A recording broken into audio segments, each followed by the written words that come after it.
Mathai thaina mamangayda ibohal kauba nupa amakak khungang amada mahaki haudong amubi amadi angaubi aniga loinana lairami.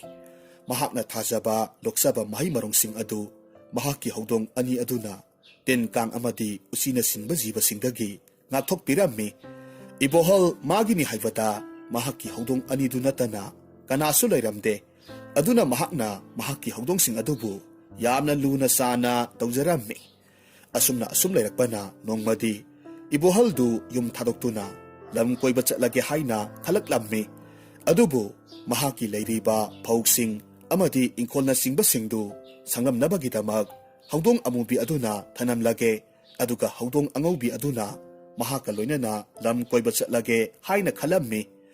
Mahakna chatnana ba thaurang pumnamak loisilaba matungda mahakna mahaki haudong amubiduda hairammi. Nungsiraba aigi marup amubi aihaksi ithanta thabak suraga lairaklibasi kuirakle aduna lam lamgi phajaba khara yengba oina lam koiba chatlukhige aina yum thadoklaga lam koiba chatlingai matamda nahakna aigi ingkhol inchang napi amadi phausingsi seksinna senabiramu.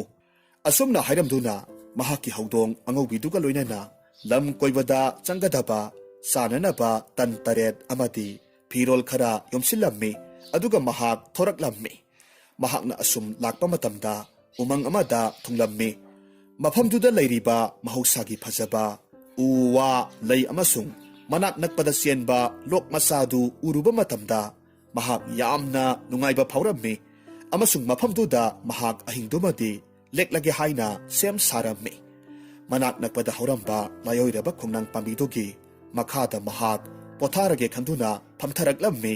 Matamaduda mahakna mayumdagi purakpa sana thaknaba singdu mahaki haudong angaubiduga loinana saminarami. Madugi matungda khongnang aduda ngatharaga adumak tumthakre. Mahakna hek tumthakibagadi mahaki mamangda khongnang adudagi lairembi ama thoraktuna ibohalda hairakki. He nupa nangna nangini haibada kanasu laitre haina khalibadu khaluraganu. Lok asidagi awang pangna chatlaga kun ama thengnagani. Hariba kundu mana masing mahi marongsing pumnamag haudong amata laitabana usina sikhaiduna mahi marong amata lokpa ngamdabadagi yamna wana lairabani. Hariba kun asi nahakna nahaki haudonggi mateng lauraga kunsigi mateng pangu madugi awaman oina kuldudagi masak matau khwaidagi phajabi charik leimabu nangi nupi oina piyu haina hayu. Maduda makhoisu soidanamak yarakani. Asumna taurabadi nangisu naitom taraba pulsi haibadu oireroi. Asumna hairamduna lairembidu mangthokre. Masidagidi ibohalsu mitkap thorakhi. Mahakna lairembiduna mahaki mamangda hairamliba wadu thajarammi. Nong ngalakpa matamda lok adugi awang thangbaromda chatlammi. Aduga kundu thiba haurakhi. Mahakna asum lakpa matamda mi taba kun amakag uraklammi. Mahakna asum changsilakpa matamda khuldugi pukri masa amada masak matau yamna phajabi laisabi amakag ising soklaga lairamba thengnarammi. Laisabi aduda hektamak hanglage khanduna iboholna changsilaklammi aduga hanglakhi. Isan masigi khulsi mahi marong lokpa ngamde hainaba khuldu nattabra. Maduda laisabi aduna mani ibung nasal aikhoigi khunsi mahi marong thavada amata lokpa phangdabana khunchida lairiba miyoi khudingmak wabana kham thengnarabani. Ibungna kadaidagino karigidamak khul asibu thiraklibano asumna hanglakhi. Maduda iboholna ichan ai athapa khuldagini nakhoigi khulsigi wari tabada nungaitraduna mateng pangba ngamlabadi khanduna mateng pangchagi haina laklibani. Aigi mingna ibohol kawi isalgina kariming kaubage haina hanglakhi. Maduda laisabi aduna ibung aigi mingdi charik leima kawi hairakhi. Wafamdu taruvada ibohalna lairembiduna hairakhiba nupi aduni haibasi khangki. Ibohalna phare adudi isanna sinduna khungi mi loinamag aiga thengnanaba isanna khara sillu. Masidagi khulgi ahal lamansinga unarami. Ahal lamansing aduna ibohalda asumna hairakhi. Ibungo aikhoigi khunsigi mi singse loinamag wanarabani.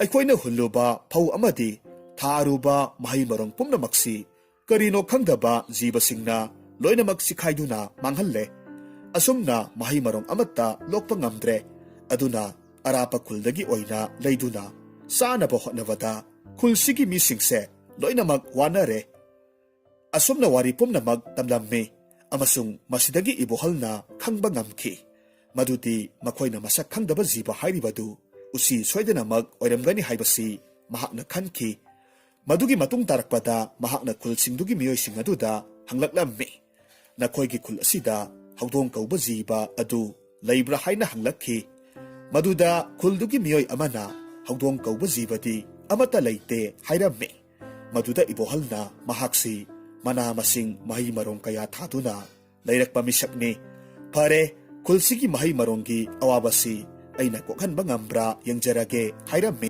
madugi matungdadi mahakna magi hawdong angawbidu mayamda masak taklammi tabiyu mayam masi aigi marupni mamingna angawbi kauwi magi matengdagini aina aigi khulda mana masing mahi marong kayama mai pakna lokpa ngamlibasi maduda khulgi ahal lamansingna phare adudi ibungona adumna hairabanina honaraga yengminarasi hairammi mataw asumna ibuhal amadi khulgi miyoy singaloinana mana masing mahi marong kayama thaba haurammi madugi matungda khulgi ahal amana hairammi ibungo aikhoina maru marang singse asumna tharamlaba matungda haurakpagi mahutta asum makidawri banito maduda ibuhalna asumna hairakhi tada haujikti mahi marong singsi thaba loirabanina khungangi miyoy khudingmak isa isagi yomda hanbiduna khunchida thariba mahi marong singse loktiba phawbadi hanagi matawgumna leibiro madudagidi ibohalna mahaki hawdong angawbiduda asumna hairammi nungsiraba aigi marup nahakna khulsiki mahi marong singsi ngaktuna khulsiki mateng pangdaba yade asi haiduna hawdongdu thanammi mahaksu khuldugi mina piba yum aduda halaklammi asumna leirakpana ibohalsu thariba mahi marong singdu sanglaga seksinna leirakhi asumna ibohalgi hotnaba kanba matawduda sarik leimasu ibohalbu yaningba nungsiba phauraklammi makhoigi khunduda hawdong amata leitabana maram oiraga maning makha tamna palamba usising adusu hawdong leibadagidi mana masing mahi marong amata sikthatuna manghanba ngamkhidre makhoisu hawdongdubu kibadagi lapna senakre asumna makhoigi khulda thaba mahi marong singadu nongmagi phagalaktuna lokpa ngamki mataw asumna khuldugi mateng pangaba matungda nongma khuldugi miyamga loinana ibohalga punki maduda ibohalna mahaksu haujikti makhoigi mateng mai pakna pangba ngamlabanina mayumda hallage haina hairakhi wafamdu tarubada khuldugi misingdu yamna nungairamde sarik leimasu wafamdu tarubada mathwai yamna nungairamde sarik leimasu wafamdu tarubada mathwai yamna nungairamde madugi matungda khuldugi miyoisingna ibohalna makhoigi khulgidamak mateng pangbiriba aduda apenba pokladuna khuludagi apamba posak ama hayu soidanamak pigani haina hairakhi wafamdu tarubada ibohalna asumna hairakhi aidi khul asidagi sana lupa mani mukta mana masing karisu pamde tawbatabu khulsigi leisabi ichan charik leimabu aigi nupi oina lohongbiyu hairakhi wafamdu tarubada khulgi ahal singdu ingak ngaklammi amasung karigumba ibohalna hariba wa asida charik leimanasu yarakpa taragadi soidanamak lohongbigani hairammi aduga charik leimada onsilaga hanglammi ahal singi wadu tavada charik leimadi haraubana loikre mahaksu ibohalgi wadu yaningi hairammi mataw asumna khulgi miyam changduna ibohal amadi charik leimabu sauna luhongki asum tongna ibohalsu charik leimaga loinana mahaki khungangda halaklammi amasung mahaki hawdong aniduga loinana makhoi punna nunga yaifana pankhi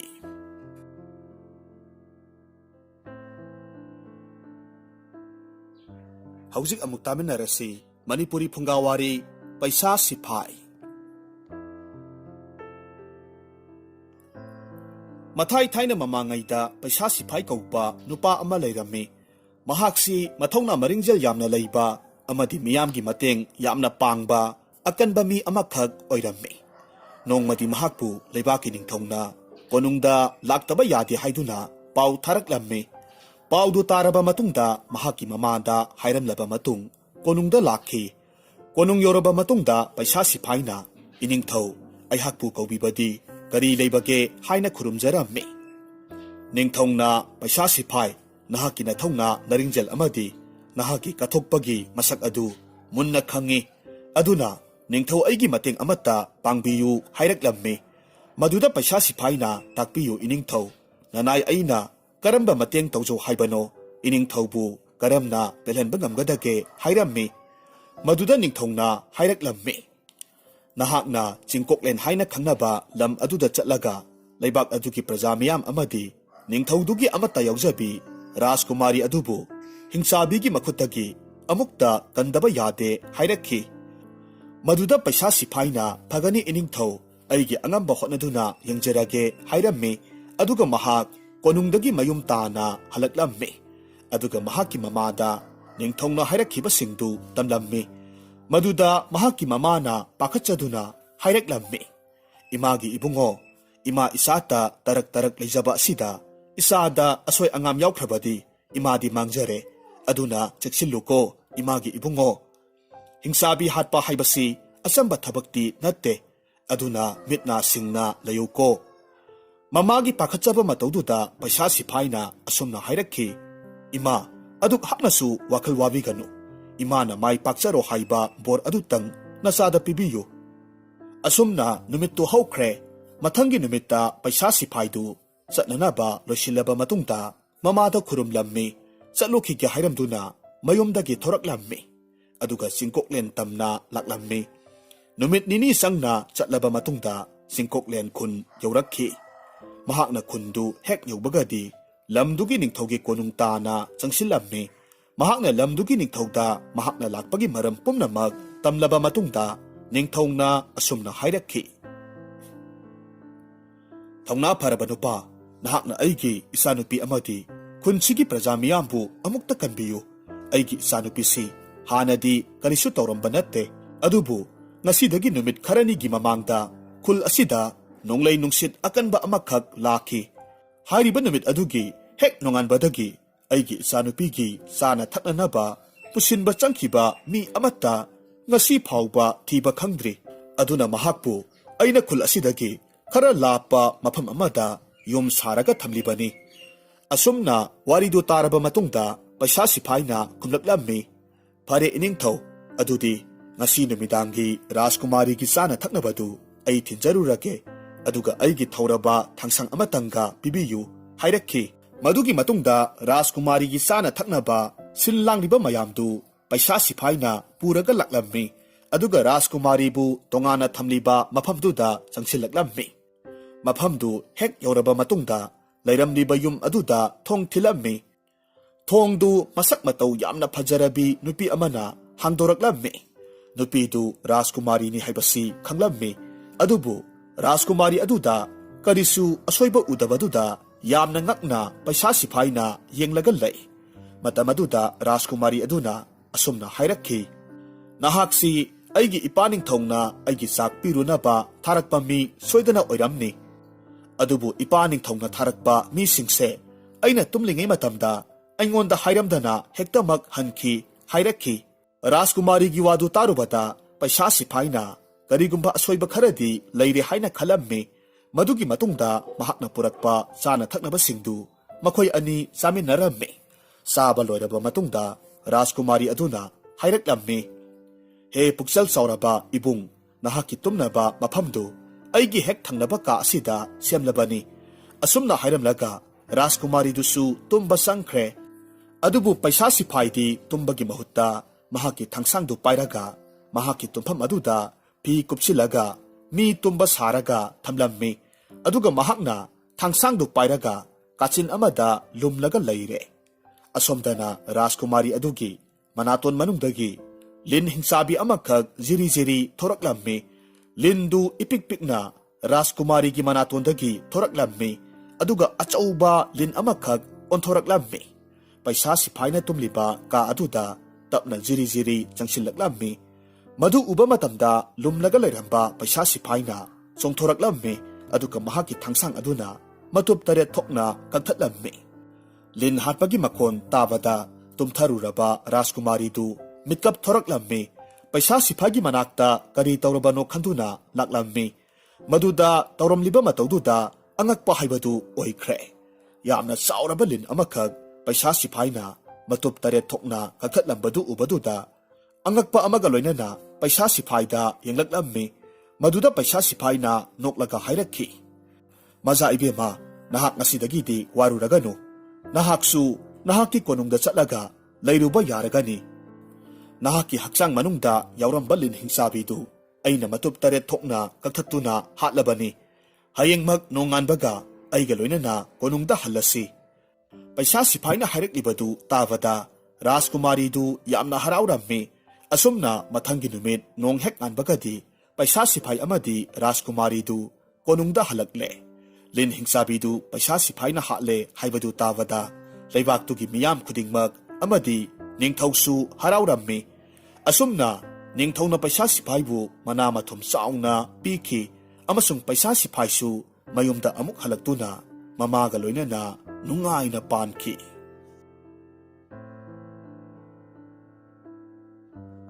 Hauzik amuk taminarasi Manipuri Phungawari atan babu phahanba lai.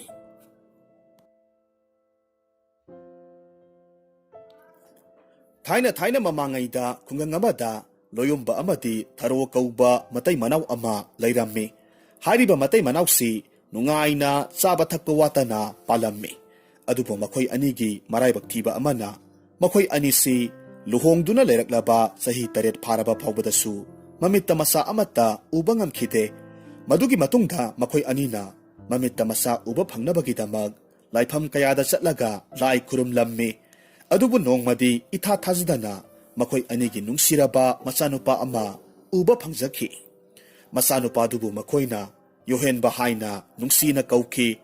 Yohenba tangna phangjaba oibana mahaki aningba apamba khudingmak thunghallammi. Asumna luna sana tawduna loinarakpa asida mahak lam yamna henba amadi mama mapagi awaba khangdaba loinana yamna tanba misak ama haibadu oirakhi. Nongmadi mahaki mapa loyumbana mangonda hairakhi. Ipagi ibungo haujikti ipasu pangal mayeng yamna tare. Aduna isana loibi singda chatuna imung manung punabagidamag honanaba tawsi. Asumna hairakhi mapagi wahaidu tavada Yohenbadi may hawa makai saurammi. Aduga hairakhi. Ipana haibiriba asibu karino. Ipa imana ngasi phawbada thabak amata takpi tambidana nungai handuna thambiraklaga ngasi khangawdana thabak taw haibiriba asibu karigino. Madu ai yaba ngamloi hairakhi. Masagi wahaidu tabata mama mapa anidudi ningba yamna kairammi. Madugi matungda makhoi anina kari toksigi haina khanarakpa matamda tharona hairammi. Aikhoi anigi isasi talibasi phanabagidamag atanba phanbagi laiduki manakta chatlaga haizarurasi. Asumna khanaraba matungda makhoi anidu atanba phanba laiduki manakta laklaga haizarammi. He atanba bu phanba ngami haibiriba lai ibungo aikhoi anigi isanupa amakhak yaujaba asibu tanba amuktadi phanbiyuba asumna haizarammi. Maduda lai aduna asumna kumlakhi. Nakhoina nakhoigi nasa adubu tanba phanbiyu hairabanina nakhoi ani ngasidagidi nakhoigi nasa aduna tanba phattiba phawbadi aigi inakta leigadabani. Madugi matung nakhoigi nasa aduna tanba phare khanglaba matamda nakhoi amuk hankiba yani. Asumna hainaduna mama mapa anidusu yanare. Asumdana numidangi matam oisilaklabada mahaki mama mapa animak halaktraba aduda Yohenbadu tawpham khanglamde. Sak thonglaga sagadabasu tallaga lairingaida karimata hek haihawdre. May hawgatpa phawba karamna hawgatkani haiba khanglamde. Asumna numitumadi sak lamlabasu lambadu khanglage haiduna khanglaga tumthakre. Mathangi numitasu maha karisu khangdabana maram oiraga karisu chaba thakpa phangdre. Asumna asum hawkibana numit humni hawjinkraba phawba mahaki mapa amadi mama anidu mayumda halaktraba atuda upai leitabadagi umanglomda chaba yaba uhai thiba thoklakhi.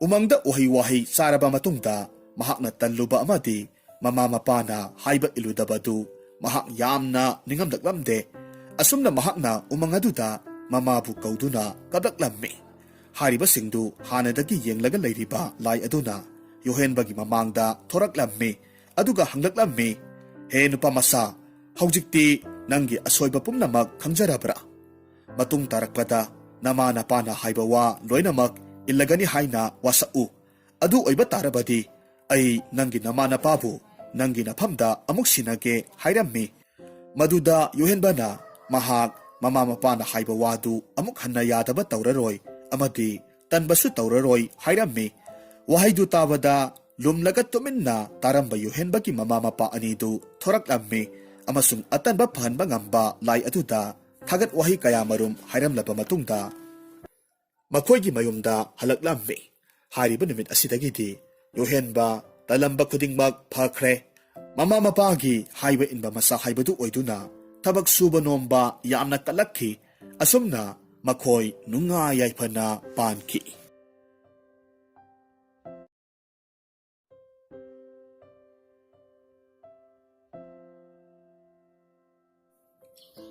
Kaina mamangai matam amagi warini matam asida miyoy kanglup ani leiba leibak ama lei leibak asigi miyoy kanglup amadi mapanggal yamna kalli amadi laigi matik magun chenba haibadu oirammi kanglup amana isam samba miyoy ngaktani leibak asigi laigi matik magun chenba miyoy kanglup asina isam samjaba taibang mising asibu ngakpi senbirammi adubu matam asida laigi magun chenba miyoy kanglup adudagi paikhomba kauba amaga isam samba kanglup adudagi sanu leima kaubi amaga makhoi ani loona kana khangandana yamna nungsinarami makhoi ani amana amabu yamna thajanai paikhom-basi laigi matik chen ba kanglupki thauburel amasu oirami sanu leimadi mahak mabok asonbi aduga makhoi ani khaktani leijari basi mahakki mama mapa ani mag mahakna yamna angang oiringai matamda leikidre nong magi numit nungthilgi matamni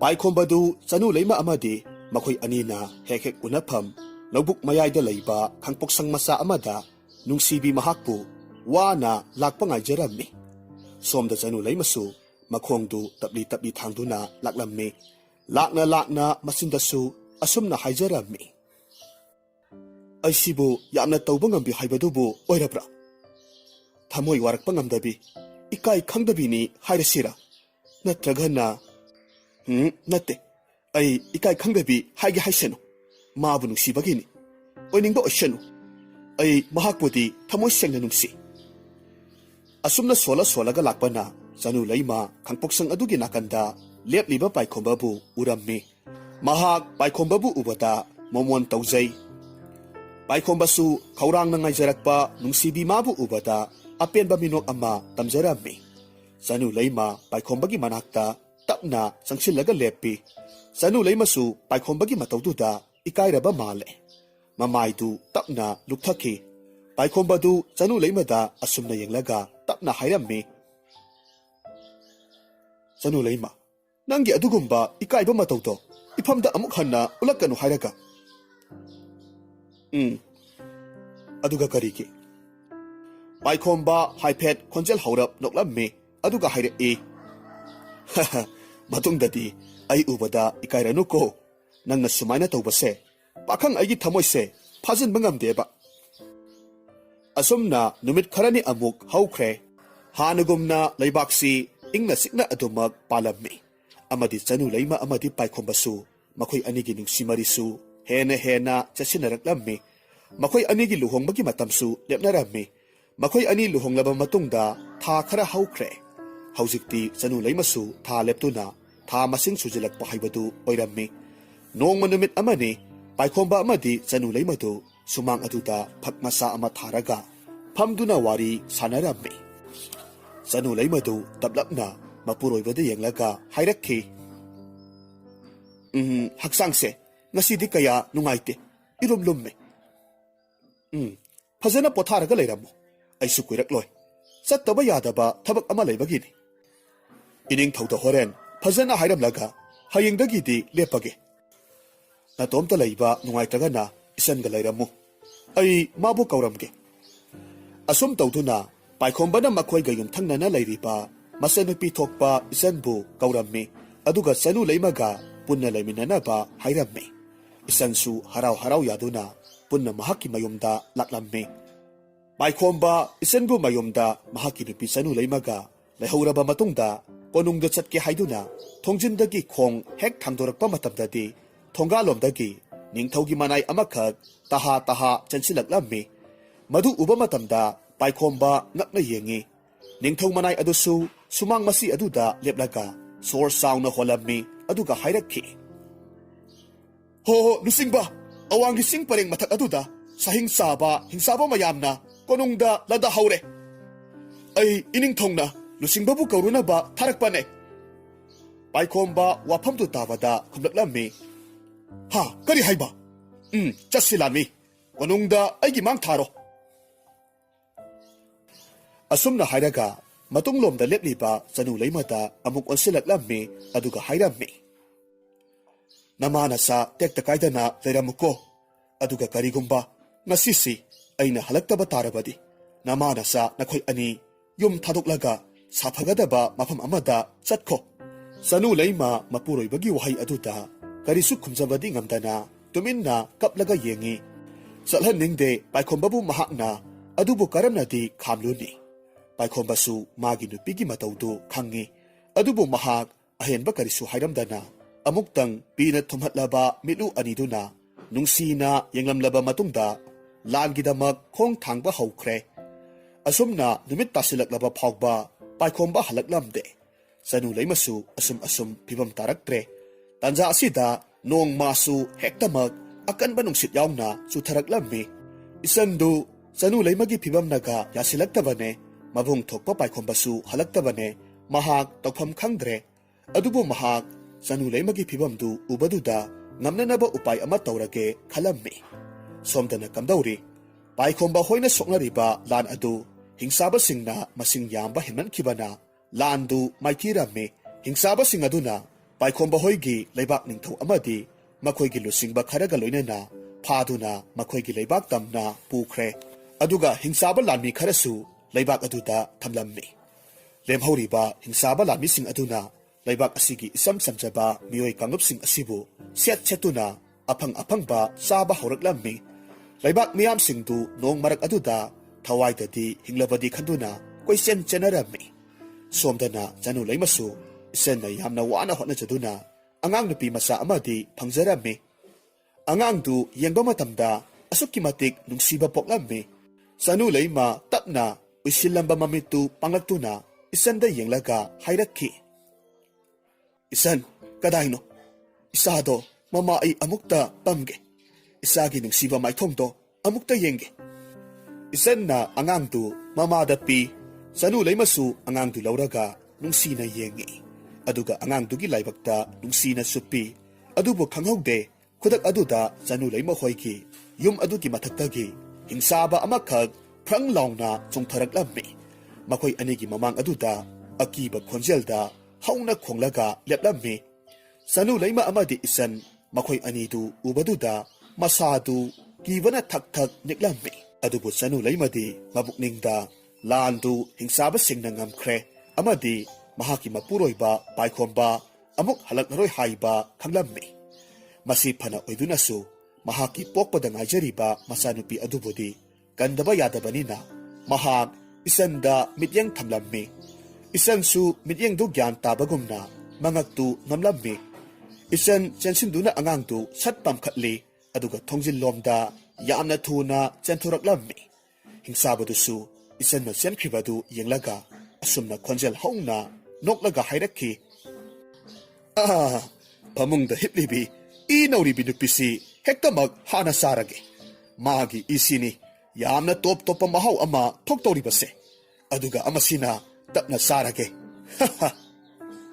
ꯑꯁꯤ ꯍꯥꯏꯗꯨꯅ ꯍꯤꯡꯆꯥꯕꯗꯨ ꯆꯅꯨ ꯂꯩꯃ ꯇꯝꯅ ꯄꯥꯏꯁꯤꯜꯂꯛꯂꯝꯃꯤ꯫ ꯃꯍꯥꯛꯀꯤ ꯍꯛꯆꯥꯡꯗꯨꯕꯨ ꯃꯆꯦꯠ ꯃꯆꯦꯠ ꯁꯦꯠꯇꯨꯅ ꯆꯥꯕ ꯍꯧꯔꯛꯂꯝꯃꯤ꯫ ꯑꯗꯨꯒ ꯆꯅꯨ ꯂꯩꯃꯒꯤ ꯍꯛꯆꯥꯡꯗ ꯆꯦꯜꯂꯤꯕ ꯏ ꯑꯗꯨꯕꯨꯁꯨ ꯍꯤꯡꯆꯥꯕ ꯑꯗꯨꯅ ꯌꯥꯝꯅ ꯍꯥꯎꯅ ꯆꯨꯞꯂꯒ ꯊꯛꯂꯝꯃꯤ꯫ ꯁꯣꯝꯗꯅ ꯏꯆꯟꯗꯨ ꯄꯤꯛꯂꯤꯕ ꯑꯉꯥꯡꯗꯨ ꯃꯈꯨꯠ ꯑꯅꯤꯗꯨꯅ ꯃꯊꯥꯗ ꯆꯦꯠꯅ ꯀꯣꯟꯗꯨꯅ ꯑꯃꯝꯕ ꯃꯔꯛ ꯑꯗꯨꯗ ꯂꯦꯞꯄ ꯂꯩꯇꯅ ꯑꯁꯨꯝ ꯆꯦꯜꯂꯛꯂꯝꯃꯤ꯫ ꯑꯃꯨꯛ ꯑꯃꯨꯛꯁꯨ ꯃꯍꯥꯛꯀꯤ ꯑꯀꯣꯏꯕꯗꯨ ꯄꯥꯈꯠꯅ ꯌꯦꯡꯉꯤ꯫ ꯏꯆꯟꯅ ꯑꯁꯨꯝ ꯆꯦꯜꯂꯛꯄ ꯃꯇꯝꯗ ꯃꯃꯥꯡꯗ ꯎꯕ ꯎꯃꯪ ꯑꯃꯇꯝꯅ ꯆꯪꯁꯤꯜꯂꯛꯂꯝꯃꯤ꯫ ꯑꯗꯨꯒ ꯃꯐꯝ ꯆꯥꯕ ꯃꯐꯝ ꯌꯦꯡꯂꯒ ꯂꯣꯠꯂꯒ ꯂꯩꯈ꯭ꯔꯦ꯫ ꯑꯁꯨꯝꯅ ꯅꯨꯃꯤꯠ ꯑꯁꯤꯃꯁꯨ ꯍꯧꯈ꯭ꯔꯦ꯫ ꯃꯊꯪꯒꯤ ꯅꯨꯃꯤꯠꯇ ꯑꯀꯣꯏꯕꯗꯨ ꯑꯃꯨꯛꯇꯪ ꯌꯦꯡꯂꯕ ꯃꯇꯨꯡꯗ ꯃꯊꯥꯗ ꯆꯦꯠꯅ ꯄꯝꯂꯤꯕ ꯑꯉꯥꯡ ꯅꯨꯄꯤ ꯃꯆꯥ ꯑꯗꯨꯗ ꯑꯃꯨꯛ ꯅꯨꯡꯁꯤꯅ ꯄꯤꯔꯣꯏꯅꯕ ꯃꯤꯠꯌꯦꯡꯒ ꯂꯣꯏꯅꯅ ꯌꯦꯡꯂꯛꯇꯨꯅ ꯃꯆꯤꯟꯗ ꯇꯞꯅ ꯁꯣꯜꯂꯤ꯫ "ꯑꯣ, ꯏꯃꯧꯒꯤ ꯂꯥꯏꯕꯛꯁꯤ ꯑꯣꯟꯊꯣꯛꯅ ꯊꯤꯗ꯫ ꯑꯄꯣꯛꯄꯤ ꯅꯃꯥ ꯃꯍꯥꯛꯀꯤ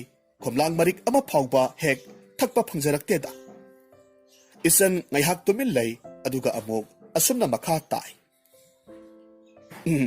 "ꯑꯗꯨꯕꯨ ꯉꯁꯤ ꯍꯥꯏꯕ ꯅꯨꯃꯤꯠ ꯑꯁꯤꯗꯒꯤ ꯏꯃꯧꯕꯨ ꯑꯩꯒꯤ ꯍꯦꯛ ꯑꯄꯣꯛꯄ ꯏꯆꯥꯃꯛꯅꯤ ꯍꯥꯏꯅ ꯈꯜꯂꯒꯦꯀꯣ꯫ ꯅꯪꯒꯤ ꯑꯄꯣꯛꯄꯤꯕꯨ ꯏꯃꯥꯅ ꯀꯟꯈꯤꯗꯦ ꯍꯥꯏꯅ ꯋꯥꯔꯧꯒꯅꯨꯀꯣ"꯫ ꯑꯉꯥꯡꯗꯨ ꯏꯆꯟꯒꯤ ꯋꯥꯍꯩ ꯑꯗꯨꯗ ꯒ꯭ꯌꯥꯟ ꯇꯥꯕꯒꯨꯝꯅ ꯅꯣꯛꯐꯦꯠ ꯇꯧꯏ꯫ ꯏꯆꯟꯗꯤ ꯃꯗꯨ ꯎꯕꯗ ꯑꯄꯦꯟꯕ ꯍꯥꯏꯕꯗꯨ ꯑꯣꯏꯈ꯭ꯔꯦ꯫ ꯏꯆꯟ ꯑꯉꯥꯡꯗꯨꯒ ꯂꯣꯏꯅꯅ ꯎꯃꯪꯗꯨ ꯐꯥꯎꯔꯒ ꯑꯁꯨꯝ ꯂꯥꯛꯂꯝꯃꯤ, ꯑꯗꯨꯒ ꯈꯨꯜ ꯃꯆꯥ ꯑꯃꯗ ꯊꯨꯡꯂꯝꯃꯤ꯫ ꯑꯁꯨꯝꯅ ꯃꯐꯝ ꯑꯁꯤꯗ ꯂꯩꯔꯤꯕ ꯃꯤꯁꯤꯡ ꯑꯗꯨꯅꯁꯨ ꯃꯇꯦꯡ ꯄꯥꯡꯕꯤꯕꯗꯒꯤ ꯈꯥꯡꯄꯣꯛꯁꯪ ꯃꯆꯥ ꯑꯃꯁꯨ ꯁꯥꯕꯤꯔꯝꯃꯤ꯫ ꯃꯇꯧ ꯑꯁꯨꯝꯅ ꯃꯇꯝ ꯃꯍꯥꯛꯅ ꯂꯦꯞꯄ ꯂꯩꯇꯅ ꯑꯁꯨꯝ ꯆꯠꯈꯤꯕꯅ ꯆꯍꯤ ꯈꯔ ꯍꯧꯈ꯭ꯔꯦ꯫ ꯑꯉꯥꯡ ꯑꯗꯨꯁꯨ ꯆꯥꯎꯔꯛꯂꯝꯃꯤ꯫ ꯃꯍꯥꯛꯀꯤ ꯃꯃꯤꯡ ꯂꯤꯟꯊꯣꯏ ꯀꯧꯔꯝꯃꯤ꯫ ꯅꯣꯡꯃ ꯂꯤꯟꯊꯣꯏꯅ ꯃꯥꯡꯒꯣꯜ ꯃꯆꯤ ꯑꯃꯗ ꯐꯝꯂꯒ ꯃꯃꯥꯕꯨ ꯍꯜꯂꯛꯄ ꯉꯥꯏꯔꯝꯃꯤ꯫ ꯏꯆꯟꯁꯨ ꯇꯞꯅ ꯊꯣꯡꯒꯥꯜꯂꯣꯝꯗꯒꯤ ꯆꯪꯂꯛꯂꯝꯃꯤ꯫ ꯂꯤꯟꯊꯣꯏ ꯃꯃꯥꯕꯨ ꯎꯕꯗ ꯇꯨꯃꯤꯟꯅ ꯐꯝꯂꯝꯕꯗꯒꯤ ꯐꯨꯛ ꯂꯥꯎꯅ ꯍꯧꯒꯠꯂꯤ꯫ ꯃꯃꯥꯒꯤ ꯃꯅꯥꯛꯇ ꯆꯪꯁꯤꯜꯂꯛꯇꯨꯅ ꯃꯃꯥꯗ ꯆꯦꯠꯅ ꯀꯣꯜꯂꯤ꯫ ꯏꯆꯟꯁꯨ ꯃꯆꯥꯒꯤ ꯃꯇꯧꯗꯨꯗ ꯃꯃꯣꯟ ꯅꯣꯛꯆꯩ, ꯑꯗꯨꯒ ꯑꯁꯨꯝꯅ ꯍꯥꯏꯔꯝꯃꯤ꯫ "ꯏꯆꯥꯕꯨ ꯏꯃꯥ ꯉꯥꯏꯕꯗ ꯋꯥꯕ꯭ꯔꯅꯦ? ꯂꯥꯛꯑꯣ ꯂꯥꯛꯑꯣ, ꯏꯃꯥꯒ ꯄꯨꯟꯅ ꯏꯃꯨꯡ ꯆꯪꯂꯁꯤ"꯫ ꯑꯁꯨꯝꯅ ꯃꯃꯥ ꯃꯆꯥꯗꯨ ꯏꯃꯨꯡ ꯆꯪꯈ꯭ꯔꯦ꯫ ꯏꯆꯟ ꯐꯨꯡꯒꯥ ꯂꯩꯔꯤꯕꯗꯨꯒꯤ ꯅꯥꯀꯟꯗ ꯃꯆꯥꯕꯨ ꯐꯛ ꯃꯆꯥ ꯑꯃ ꯊꯥꯔꯒ ꯐꯝꯍꯜꯂꯤ꯫ ꯃꯇꯨꯡꯗ ꯃꯍꯥꯛꯅ ꯅꯥꯀꯟꯗ ꯐꯥꯟ ꯃꯆꯥ ꯑꯃ ꯊꯥꯗꯨꯅ ꯐꯝꯃꯤ, ꯑꯗꯨꯒ ꯍꯪꯒꯥꯝ ꯃꯜꯂꯝꯃꯤ꯫ ꯂꯤꯟꯊꯣꯏ ꯃꯃꯥꯅ ꯇꯧꯔꯤꯕꯗꯨ ꯃꯨꯟꯅ ꯌꯦꯡꯉꯤ, ꯑꯗꯨꯒ ꯑꯁꯨꯝꯅ ꯍꯥꯏꯔꯝꯃꯤ꯫ "ꯏꯃꯥ, ꯅꯪ ꯋꯥꯕ꯭ꯔꯥ?" "ꯋꯥꯗꯦ. ꯏꯃꯥꯗꯤ ꯀꯔꯤꯒꯤ ꯋꯥꯗꯧꯔꯤꯕ?" "ꯏꯃꯥꯗꯤ ꯑꯌꯨꯛ ꯑꯉꯟꯕꯗꯒꯤ ꯊꯕꯛ ꯋꯥꯅ ꯁꯨꯔꯛꯄꯗꯨꯅ ꯍꯧꯖꯤꯛ ꯐꯥꯎꯕ ꯅꯆꯥ ꯑꯩꯅ ꯆꯥꯅꯕꯅꯤ ꯍꯥꯏꯗꯨꯅ ꯑꯃꯨꯛꯁꯨ ꯂꯦꯞꯇꯅ ꯍꯣꯠꯅꯔꯤꯕꯁꯤꯗꯤ. ꯏꯃꯥ, ꯅꯪ ꯋꯥꯗꯕ꯭ꯔꯥꯅꯦ? ꯏꯃꯥ, ꯅꯪ ꯌꯥꯝꯅ ꯋꯥꯔꯝꯅꯤ, ꯑꯩ ꯈꯪꯉꯤ. ꯏꯃꯥ, ꯅꯪꯅ ꯇꯧꯔꯤꯕꯗꯣ ꯑꯩ ꯇꯧꯒꯦ, ꯑꯩꯁꯨ ꯍꯩꯅꯤꯌꯦ." "ꯏꯕꯦꯝꯃ, ꯌꯥꯗꯦ ꯌꯥꯗꯦ, ꯏꯃꯥ ꯑꯗꯨꯝ ꯇꯧꯒꯦ."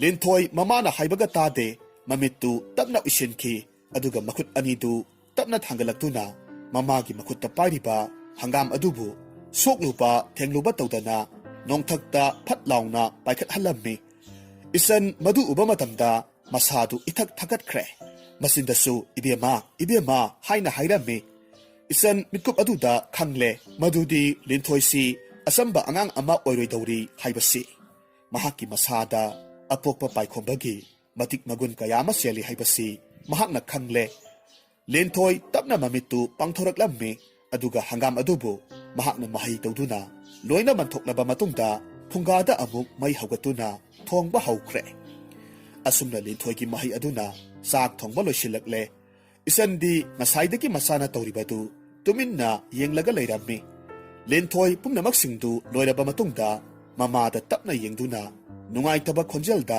ꯑꯁꯨꯝꯅ ꯍꯥꯏꯔꯛꯈꯤ꯫ "ꯏꯃꯥ, ꯑꯩꯁꯦ ꯃꯤꯌꯥꯝꯒ ꯃꯥꯟꯅꯗꯦꯀꯣ.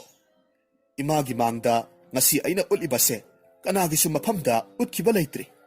ꯃꯍꯩ ꯑꯁꯤꯁꯨ ꯅꯆꯥꯅ ꯀꯅꯥꯒꯤ ꯃꯐꯝꯗꯒꯤ ꯇꯝꯈꯤꯕꯁꯨ ꯂꯩꯈꯤꯗꯦ. ꯑꯗꯨꯒ ꯃꯇꯧ ꯀꯔꯝꯅꯅꯣ? ꯏꯃꯥ, ꯑꯩꯁꯤꯕꯨ ꯀꯅꯥꯅꯣ? ꯂꯩꯔꯤꯕ ꯈꯨꯟꯖꯥꯁꯤꯡ ꯑꯁꯤꯅꯁꯨ ꯑꯩꯒꯤ ꯏꯐꯝꯗ ꯇꯠꯇꯅ ꯍꯥꯏꯕꯤ ꯑꯩꯁꯦ ꯏꯃꯥꯅ ꯆꯦꯜꯂꯛꯄ ꯃꯆꯥꯅꯤ ꯍꯥꯏ. ꯃꯄꯥ ꯃꯁꯛ ꯈꯪꯗꯕꯤꯅꯤ ꯍꯥꯏꯅꯩ. ꯏꯃꯥ, ꯋꯥꯐꯝꯁꯤꯕꯨ ꯑꯆꯨꯝꯕ꯭ꯔꯣ? ꯑꯩ ꯌꯥꯝꯅ ꯈꯪꯅꯤꯡꯉꯤ. ꯑꯗꯨꯒ ꯏꯃꯥ, ꯅꯆꯥꯒꯤ ꯅꯥꯀꯣꯡ ꯑꯁꯤꯗ ꯇꯠꯇꯅ ꯋꯥꯍꯩ ꯑꯃꯁꯨ ꯇꯣꯏꯅ ꯇꯥꯏ.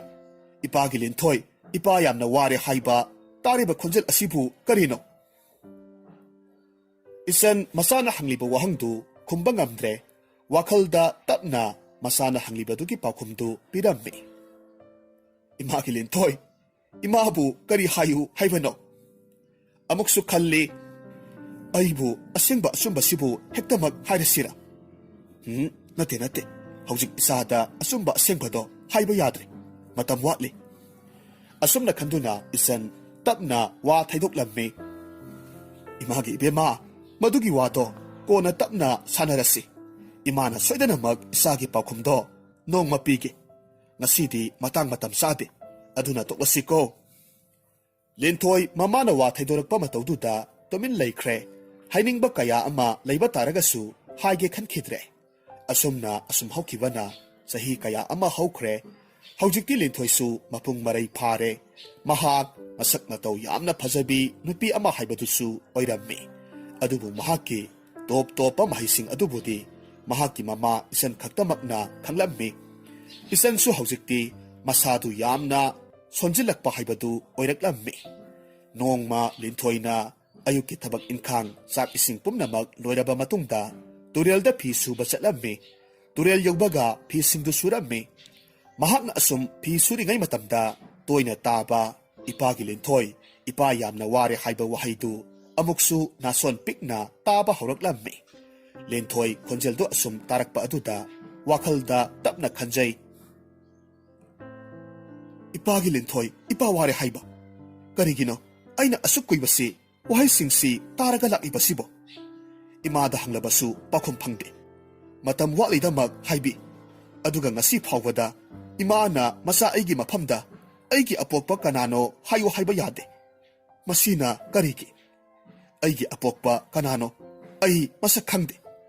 Adubu tariba khonjal asinadi aigi apokpa na aibu tattana kaubagomna isada phawri.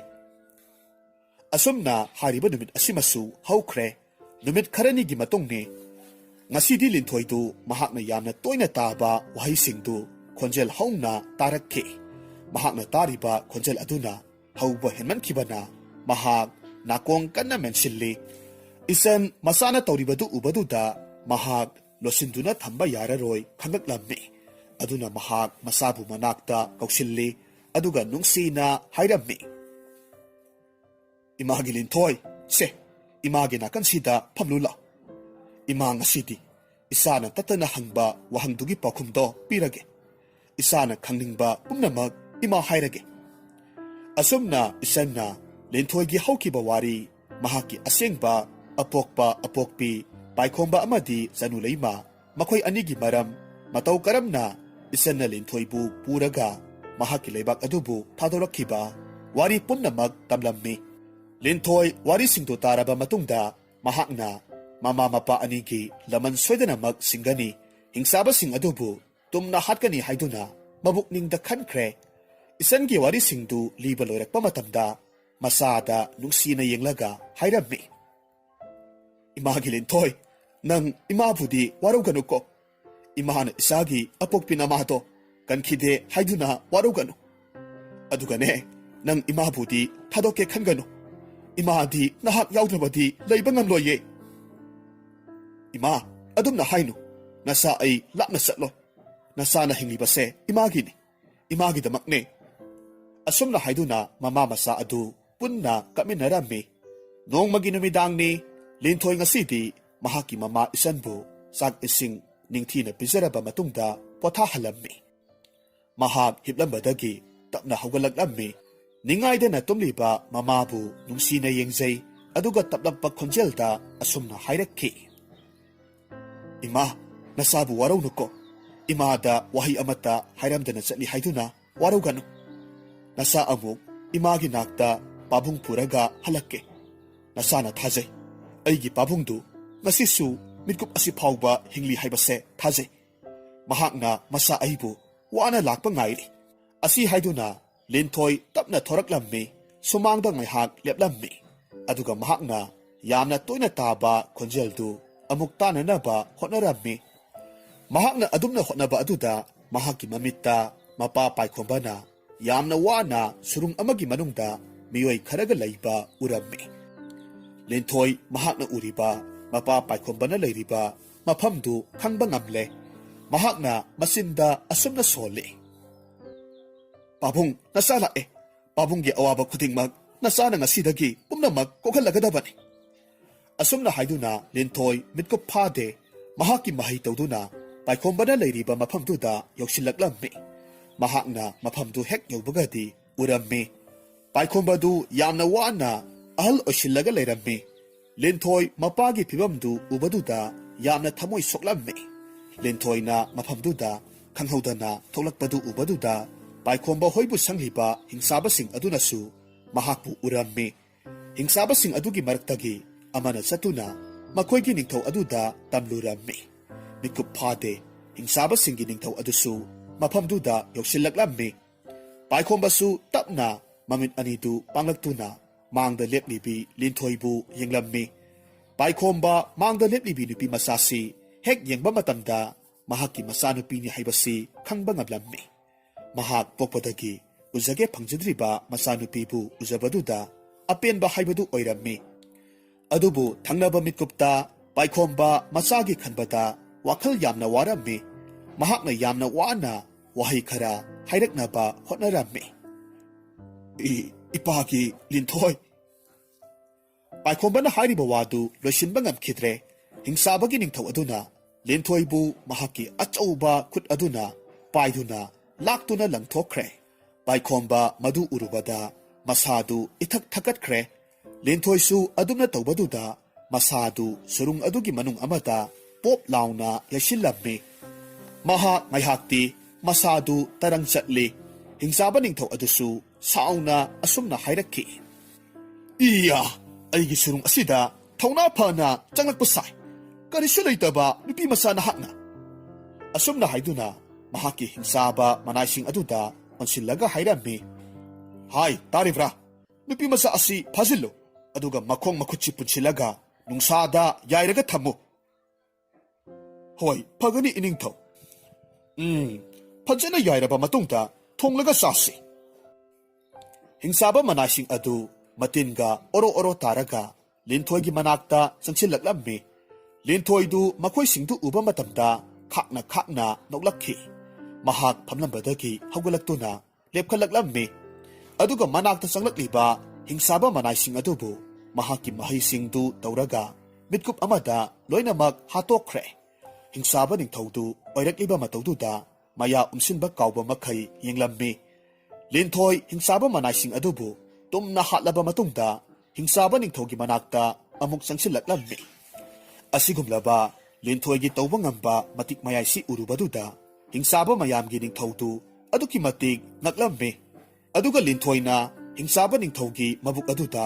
ꯊꯣꯛ ꯂꯥꯎꯅ ꯀꯥꯎꯁꯤꯜꯂꯤ꯫ ꯍꯤꯡꯆꯥꯕ ꯅꯤꯡꯊꯧꯗꯨ ꯃꯍꯥꯛꯅ ꯑꯗꯨꯝꯅ ꯇꯧꯕ ꯑꯗꯨꯗꯗꯤ ꯃꯆꯤꯟꯗꯒꯤ ꯏ ꯕꯤꯔꯤ ꯕꯤꯔꯤ ꯀꯥꯝꯊꯣꯔꯛꯂꯝꯃꯤ꯫ ꯍꯤꯡꯆꯥꯕ ꯅꯤꯡꯊꯧꯗꯨ ꯈꯣꯟꯖꯦꯜ ꯅꯤꯛꯅ ꯍꯥꯏꯔꯛꯈꯤ꯫ ꯅꯨꯄꯤ ꯃꯆꯥ, ꯑꯩꯒꯤ ꯊꯋꯥꯏꯗꯗꯤ ꯀꯟꯕꯤꯌꯨ, ꯑꯩꯒꯤ ꯊꯋꯥꯏ꯫ ꯑꯁꯨꯝꯅ ꯍꯥꯏꯔꯛꯂꯤꯕ ꯋꯥꯍꯩꯗꯨ ꯂꯣꯏꯁꯤꯟꯈꯤꯗ꯭ꯔꯦ꯫ ꯂꯤꯟꯊꯣꯏꯅ ꯍꯤꯡꯆꯥꯕ ꯅꯤꯡꯊꯧꯗꯨꯒꯤ ꯃꯉꯛꯁꯝꯗꯨ ꯄ꯭ꯔꯣꯛ ꯂꯥꯎꯅ ꯊꯨꯗꯦꯛꯈ꯭ꯔꯦ꯫ ꯍꯤꯡꯆꯥꯕ ꯅꯤꯡꯊꯧꯗꯨ ꯈꯨꯗꯛ ꯑꯗꯨꯗ ꯃꯍꯥꯛꯀꯤ ꯊꯋꯥꯏꯗꯨ ꯊꯥꯔꯝꯃꯤ꯫ ꯑꯁꯨꯝ ꯇꯧꯗꯨꯅ ꯂꯤꯟꯊꯣꯏꯅ ꯃꯄꯥ ꯄꯥꯏꯈꯣꯝꯕ ꯑꯃꯗꯤ ꯐꯥꯖꯤꯜꯂꯝꯕ ꯃꯤꯑꯣꯏ ꯄꯨꯝꯅꯃꯛ ꯊꯥꯗꯣꯛꯂꯝꯃꯤ꯫ ꯑꯗꯨꯒ ꯄꯥꯏꯈꯣꯝꯕꯕꯨ ꯏꯆꯟꯒꯤ ꯃꯅꯥꯛꯇ ꯄꯨꯔꯛꯂꯝꯃꯤ꯫ ꯏꯆꯟꯗꯤ ꯃꯕꯨꯡ ꯄꯥꯏꯈꯣꯝꯕꯕꯨ ꯎꯕꯗꯨꯗ ꯉꯛꯄꯅ ꯈꯝ ꯊꯦꯡꯂꯦ꯫ ꯏꯆꯟ ꯃꯕꯨꯡꯕꯨ ꯑꯃꯨꯛ ꯍꯟꯅ ꯎꯖꯕ ꯐꯪꯕꯗꯨꯗ ꯍꯔꯥꯎꯕꯒꯤ ꯉꯝꯈꯩ ꯂꯩꯈꯤꯗ꯭ꯔꯦ꯫ ꯅꯨꯃꯤꯠ ꯑꯁꯤꯗꯒꯤꯗꯤ ꯏꯆꯟ ꯂꯤꯟꯊꯣꯏ ꯑꯃꯗꯤ ꯄꯥꯏꯈꯣꯝꯕ ꯃꯈꯣꯏ ꯑꯍꯨꯝ ꯄꯨꯟꯅ ꯑꯃꯨꯛ ꯍꯟꯅ ꯅꯨꯡꯉꯥꯏꯅ ꯍꯧꯈꯤꯕ ꯋꯥꯔꯤ ꯀꯌꯥꯗꯨꯕꯨ ꯀꯥꯎꯊꯣꯛꯄ ꯇꯝꯗꯨꯅ